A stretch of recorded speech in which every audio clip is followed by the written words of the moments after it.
अस्सलाम वालेकुम। आज हम लोग structure activity relationship of penicillin के बारे में पढ़ेंगे और इसमें हम लोग इसका स्ट्रक्चर पढ़ेंगे। बेसिक स्ट्रक्चर क्या होता है, structure activity relationship of penicillin के डिफरेंट जो है रोल पढ़ेंगे और डिफरेंट पार्ट्स का जो है उसके अंदर सब्स्टिट्यूशन देखेंगे क्या करने से इसकी एक्टिविटी में क्या डिफरेंस आता है। ठीक है, तो सबसे पहले हम लोग पेंसिलिन की डेफिनेशन देखते हैं, इसका इंट्रोडक्शन देखते हैं कि क्या होती है penicillin. Penicillin is a group of antibiotics that are commonly used to treat different types of gram-positive and gram-negative bacterial infections. Penicillin is actually a group of antibiotic, ठीक है, और ये जो है इसका भी एक ब्रॉड स्पेक्ट्रम एंटीबायोटिक है जो ग्राम पॉजिटिव और ग्राम नेगेटिव बैक्टीरियल इन्फेक्शन के लिए यूज़ होती है। ठीक है, और इसके स्ट्रक्चर के अंदर बेसिकली बीटा लैक्टम रिंग होती है जिसकी वजह से हम लोग इसको बीटा लैक्टम एंटीबायोटिक भी कहते हैं। ठीक है, और पेंसिलिन का आप लोगों को पता है कि पेंसिलिन जो है वो पेंसिलियम नोटेटम फंगस है, उसे ड्राइव की गई है, इसका सोर्स है मेन। ठीक है, और अब हम लोग यहाँ पे बेसिकली एसएआर ऑफ पेंसिलिन को देखेंगे तो उसको देखने के लिए हमें इसके स्ट्रक्चर का पता होना लाजमी है। ठीक है, तो इसमें हम लोग स्ट्रक्चर देखते हैं। इसका बेसिक स्ट्रक्चर ये है कि ये बाईसाइक्लिक जो है रिंग है। ठीक है, मतलब इसमें दो स्ट्रक्चर पाए जाते हैं, दो रिंग्स पाई जाती हैं। ठीक है, इसलिए इसे बाईसाइक्लिक स्ट्रक्चर कहा जाता है। एक बीटा लैक्टम रिंग होती है और एक थायाजोलिडीन रिंग होती है। ठीक है, और इसमें जो है डिफरेंट सब्स्टिट्यूशंस हैं, डिफरेंट ग्रुप्स लगे हुए हैं और यहाँ पे अमाइड लिंकेज है और साइड चेन है। ठीक है, ये इसका बेसिक स्ट्रक्चर था पेंसिलिन का। ठीक है, क्योंकि एसएआर की स्टडी करने के लिए हमें इसका स्ट्रक्चर जानना बहुत ज़रूरी है। तो हम लोग देखते हैं next SAR of penicillins. SAR of penicillins को देखने के लिए सबसे पहले हम लोग इसकी स्टीरियोकेमिस्ट्री देखते हैं। ठीक है, इसका बेसिक स्ट्रक्चर है, उसके डिफरेंट पार्ट्स देखते हैं। ठीक है, और हम लोग इसमें देखते हैं कि वेरिएबल ग्रुप्स कौन से हैं और एसेंशियल ग्रुप्स कौन से होते हैं। बेसिकली फार्मेकोफोर की हमने स्टडी की थी। फार्मेकोफोर जो है वो असेंशियल पार्ट होता है किसी भी स्ट्रक्चर का। ठीक है, अगर उसके अंदर चेंजिंग्स लेके आए तो पूरा का पूरा जो है स्ट्रक्चर उसकी एक्टिविटी लॉस्ट हो जाती है। ठीक है, इसमें हम लोग देखते हैं कि फार्मेकोफोर ग्रुप कौन सा है और वेरिएबल ग्रुप कौन सा है। ठीक है, अगर हम लोग यहाँ पे देखें तो ये बाईसाइक्लिक स्ट्रक्चर है। ठीक है, एक थायाजोलिडीन रिंग है और दूसरा बीटा लैक्टम रिंग है। क्या बीटा लैक्टम रिंग को देखा जाए तो ये एसेंशियल है, ये फार्मेकोफोर है। अगर इसके अंदर कोई भी सब्स्टिट्यूशन की जाए, इसके जो है ग्रुप्स को चेंज किया जाए तो पूरे के पूरे स्ट्रक्चर की एक्टिविटी लॉस्ट हो सकती है। ठीक है, तो इसमें हम लोग कोई भी सब्स्टिट्यूशन नहीं कर सकते हैं। ठीक है, और अगर हम थायाजोलिडीन रिंग को देखें तो इसमें जो है डिफरेंट ग्रुप्स लगे हुए हैं, इसमें सल्फ़र है। ठीक है, डाईमिथाइल ग्रुप लगे हुए हैं। ठीक है, डिफरेंट कार्बोक्सिलिक ग्रुप है, तो इसके अंदर हम लोग चेंजिंग ला सकते हैं। ठीक है, इसमें अगर बेसिक देखा जाए तो यहाँ पे बीटा लैक्टम रिंग के बारे में अगर इसको जो है डिटेल में पढ़ा जाए तो यहाँ पे कार्बोनाइल ग्रुप लगा हुआ है 7th पोजीशन पे। ठीक है, और यहाँ पे जो है दो हाइड्रोजन ग्रुप है। दो हाइड्रोजन ग्रुप जो है सिस कॉन्फ़िगरेशन में यहाँ पे मौजूद है। सिस कॉन्फ़िगरेशन में होना लाजमी है इसकी स्ट्रक्चर एक्टिविटी को मेंटेन रखने के लिए। अगर ये सिस पोजीशन के अंदर नहीं होंगे तो इसकी एक्टिविटी लॉस्ट हो जाएगी। ठीक है, दूसरी बात ये है कि जब हम लोग इसकी नंबरिंग करते हैं तो हम सल्फ़र से स्टार्ट करते हैं। ठीक है, थायाजोलिडीन रिंग को देखा जाए तो इसमें 1 2 3 4 5 6 7 ये इसकी पोजीशंस हैं। ठीक है, अगर थायाजोलिडीन रिंग को देखा जाए तो इसमें सल्फ़र है। सल्फ़र जो है वो is not an essential group, it is a usual. We can replace sulphur with oxygen methyl group. ठीक है, तो ये जो है इसके जो है स्पेक्ट्रम की एक्टिविटी को इन्हेंस कर सकती है, इसके स्पेक्ट्रम को चेंज कर सकती है। ठीक है, नेक्स्ट यहाँ पे जो है थायाजोलिडीन रिंग की जो करैक्टरिस्टिक है वो डाईमिथाइल ग्रुप है। ठीक है, तो डाईमिथाइल ग्रुप में अगर देखा जाए तो मेनली इसमें दो चीज़ों का ख्याल रखना ज़रूरी है।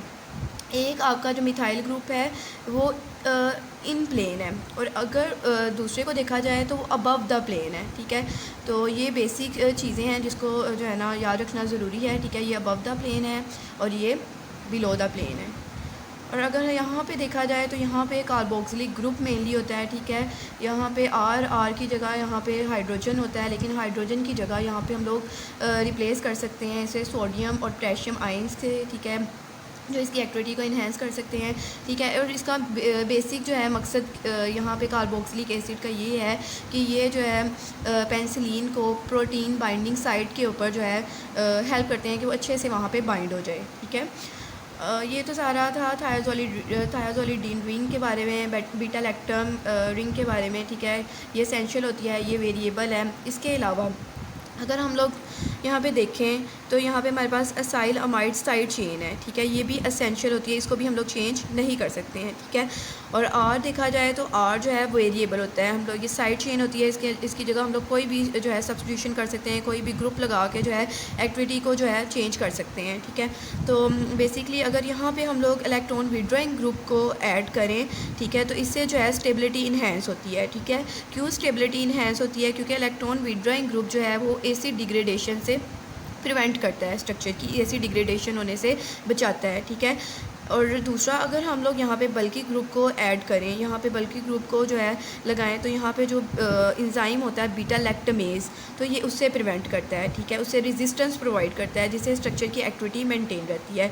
यहाँ पे कार्बोनाइल ग्रुप है, कार्बोनाइल ग्रुप जो है ये इलेक्ट्रोफिलिक ग्रुप है। तो जब ये इलेक्ट्रोफिलिक ग्रुप होगा तो इसके ऊपर न्यूक्लियोफाइल अटैक करेगा, जिसकी वजह से इसकी एक्टिविटी रिड्यूस होगी। तो हम लोग ऐसी साइड चेन जो है चूज़ करेंगे जिसकी वजह से जो है इलेक्ट्रोफिलिसिटी कम हो। इलेक्ट्रोफिलिसिटी कम होगी तो न्यूक्लियोफिलिक अटैक जो है वो स्लो डाउन हो जाएगा, जिससे जो है पेंसिलिन का स्ट्रक्चर मेंटेन रहेगा और उसकी एक्टिविटी जो है वो इन्हेंस हो जाएगी और स्टेबिलिटी भी उसकी बरकरार रहेगी। पीछे सारी हम लोगों ने इसकी स्टीरियो केमिस्ट्री पढ़ी है, ठीक है। SAR ऑफ पेंसिलिन की स्टीरियो केमिस्ट्री पढ़ी है, ठीक है। उसमें बेसिक स्ट्रक्चर पढ़ा है, कहाँ कहाँ हम लोग सब्स्टिट्यूशन कर सकते हैं, ठीक है। तो ये कहाँ कुछ पॉइंट्स हैं, ठीक है। पहले हम लोग देखते हैं कि आर चेन जो साइड चेन थी वहाँ पे हम सब्स्टिट्यूशन करके जो है इसकी एक्टिविटी को कैसे जो है चेंज कर सकते हैं। तो सबसे पहले substitution on the C6 amino R group, ठीक है। अगर इलेक्ट्रॉन विड्रॉइंग ग्रुप को जो है अगर इलेक्ट्रॉन विड्रॉइंग ग्रुप यूज़ किया जाए तो ये जो है कार्बोनाइल ग्रुप है, वहाँ पे इलेक्ट्रॉन डेंसिटी को रिड्यूस कर देता है, ठीक है, जिससे जो है एसिड डिग्रेडेशन होने से प्रिवेंट करता है। यहाँ पे बेंजाइल पेंसिलिन जो है इसकी एग्जांपल है, यहाँ पे आप इसका स्ट्रक्चर कोड कर सकते हैं एज एन एग्जांपल, ठीक है। Penicillin ji, it is a natural penicillin, ठीक है। Next, more electron withdrawing group. अगर जो है मोर इलेक्ट्रॉन विड्रॉइंग ग्रुप को ऐड किया जाए तो आपकी GIT के अंदर जो है इसका स्ट्रक्चर मेनटेन रहता है पेंसिलिन का, और इसको आप लोग ओरली भी दे सकते हैं फॉर द सिस्टमिक पर्पस।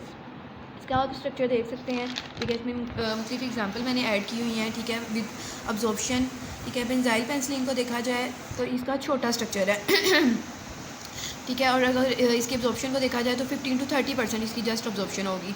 जैसे जैसे हम लोग यहाँ पे ग्रुप्स को ऐड करते जाते हैं, मतलब इसके स्ट्रक्चर को थोड़ा बड़ा करते जाते हैं, ठीक है। विड्रॉइंग ग्रुप्स को इंक्रीज़ करते जाते हैं, ठीक है। यहाँ पे ऑक्सीजन को हम लोगों ने ऐड कर दिया है, ठीक है। यहाँ पे जो है एम्पीसिलीन के साथ CH के साथ NH2 ग्रुप ऐड कर दिया। तो जैसे जैसे हम लोग इसको ग्रुप को ऐड करते जा रहे हैं तो अब्जॉर्प्शन भी इंक्रीज़ होती जा रही है, मतलब GIT के अंदर जो है ड्रग सर्वाइव हो रही है, ठीक है। नेक्स्ट पॉइंट देखेंगे तो alpha aryl oxy alkyl side chain है। अगर हम लोग अल्फ़ा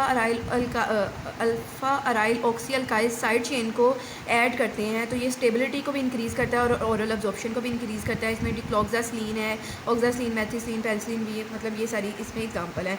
डिक्लोक्सासिलीन का स्ट्रक्चर जो है यहाँ पे मैंने ड्रॉ किया हुआ है, यहाँ पे आप इसको एग्जांपल के तौर पे इसमें भी ऐड कर सकते हैं, ठीक है। नेक्स्ट पॉइंट जो है, अगर हम लोग अल्फ़ा कार्बन के ऊपर डिफरेंट सब्स्टिट्यूशन करें, जैसे कि अमाइनो को ऐड करें, क्लोरो ग्रुप को ऐड कर दें, ठीक है, और इसके अलावा ग्वानिडीन को ऐड करते हैं तो ये जो है एसिड अटैक से बचाती है, ठीक है। Next point, an acylated ampicillin. An acylated ampicillin के अंदर बेसिकली मेजलोसिलीन आती है और पाइपरासिलीन आती है। ये भी एक्टिविटी ग्राम नेगेटिव बैक्टीरिया के खिलाफ एक्टिविटी को इन्हेंस करती है, ठीक है। इसमें मेजलोसिलीन का स्ट्रक्चर जो है यहाँ पे जो है मैंने ड्रॉ किया हुआ है, आप इसको ऐड करें, ठीक है। इसके अलावा जो है इसमें अगर जो है दूसरा बल्की ग्रुप ऐड किया जाए, जब बल्की ग्रुप ऐड करेंगे तो हिंड्रेंस क्रिएट होगी तो बीटा लैक्टमेज जो है एंजाइम वो एक्ट नहीं करेगा, ठीक है। इसके लिए हम नेफ्सिलीन के स्ट्रक्चर को देखते हैं। नेफ्सिलीन के स्ट्रक्चर जो है बेसिकली इसमें सबका स्ट्रक्चर सेम है, हम लोगों ने सिर्फ साइड चेन के अंदर सब्स्टिट्यूशन की हुई है, जिसकी वजह से इसकी एक्टिविटी, ठीक है, इसकी स्टेबिलिटी, इसकी ओरल अब्जॉर्प्शन जो है वो इंक्रीज़ हो रही है। नेक्स्ट, अगर हम लोग पोलर और आयोनाइज ग्रुप को ऐड करते हैं जिनमें अमाइनो है, हाइड्रोक्सल ग्रुप है, कार्बोक्सिल ग्रुप है, तो ये भी ग्राम नेगेटिव एक्टिविटी जो है बैक्टीरिया के खिलाफ जो है ग्राम नेगेटिव बैक्टीरिया के खिलाफ हिंड्रेंस प्रोवाइड करता है, उसकी एक्टिविटी को इन्हेंस कर देता है, ठीक है। इसमें आप एम्पीसिलीन का स्ट्रक्चर जो है वो ऐड कर सकते हैं, जो मैंने पहले आप लोगों को बताया। यहाँ पे पीछे एम्पीसिलीन का स्ट्रक्चर जो है यहाँ पे भी आप ऐड कर सकते हैं। नेक्स्ट ये था सारा कि हम लोग जो है सब्सटीट्यूशन करते हैं साइड चेन में। अगर हम लोग थायाजोलिडीन रिंग के अंदर सब्सटीट्यूशन करते हैं तो क्या होता है। थायाजोलिडीन रिंग के अंदर जो है अगर पोजीशन C3 कार्बन को देखा जाए तो C3 कार्बन को अगर सब्सटीट्यूट करना हो तो ये उसको टॉलरेट नहीं कर पाता जब तक जो है आपके पास फ्री पेंसिलीन कार्बोक्सिलिक एसिड ना जनरेट हो। ठीक है, इसके लिए ये है कि अगर हम लोग इसमें एस्टर ग्रुप ऐड करें जिनमें एल्केनॉइल ऑक्सी अल्काइल जो है ग्रुप है, अगर इसको हम लोग ऐड करें और इसकी क्लीवेज हो जाए और वो फ्री जो है पेंसिलिन के अंदर कन्वर्ट हो जाए तो वो एक्टिव फॉर्म में होता है। ठीक है, इसकी एग्जांपल भी कैंपिसिलिन है, बी कैंपिसिलिन। ठीक है, यहाँ पे देखें मैंने यहाँ पे सब्सटीट्यूशन की हुई है। ठीक है, यहाँ पे सब्सटीट्यूशन करने से जो है इसका ये एस्टेरिक फॉर्म के अंदर चले जाते हैं, मतलब प्रो ड्रग के अंदर कन्वर्ट हो जाते हैं। जब प्रो ड्रग जो है आपकी बॉडी के अंदर आती है तो वो खुद ब खुद एक्टिव फॉर्म के अंदर कन्वर्ट हो जाती है। ठीक है, इससे जो है लिपोफिलिसिटी इंक्रीज़ हो जाती है और स्टेबिलिटी भी इंक्रीज़ होती है।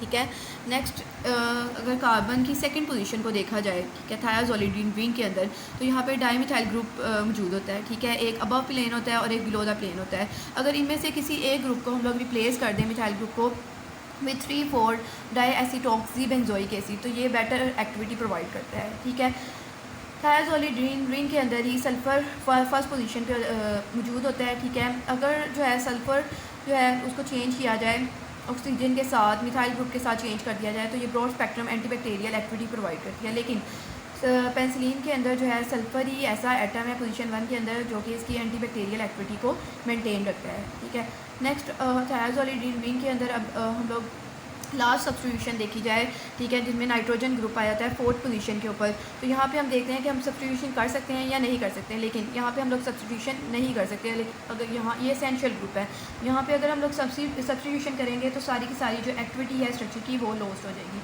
ये सारा का सारा था स्ट्रक्चर एक्टिविटी रिलेशनशिप के अबाउट, पेंसिलिन की स्ट्रक्चर एक्टिविटी रिलेशनशिप के बारे में सारा था। ठीक है, इसमें हम लोगों ने सब्सटीट्यूशन के बारे में पढ़ा था थायाजोलिडीन रिंग के अंदर। ठीक है, बीटा लैक्टम रिंग के अंदर हम लोग सब्सटीट्यूशन नहीं कर सकते हैं। ठीक है, क्योंकि वो एसेंशियल होता है। साइड चेन के बारे में पढ़ा है। ठीक है, तो ये मेनली क्वेश्चन बोर्ड में बहुत ज़्यादा पूछा जाता है। अगर आपको बोर्ड में क्वेश्चन पूछा जाता है तो आप इस तरह जो है स्ट्रक्चर बना के उसकी एग्जांपल दे के इसको अच्छे से प्रेजेंट कर सकते हैं। ठीक है, और ये सारा था। अगर आपको इसके बारे में कुछ पूछना हो तो कमेंट सेक्शन में ज़रूर मैसेज करिएगा और मेरी वीडियो एंड तक ज़रूर देखें। अल्लाह हाफ़िज़।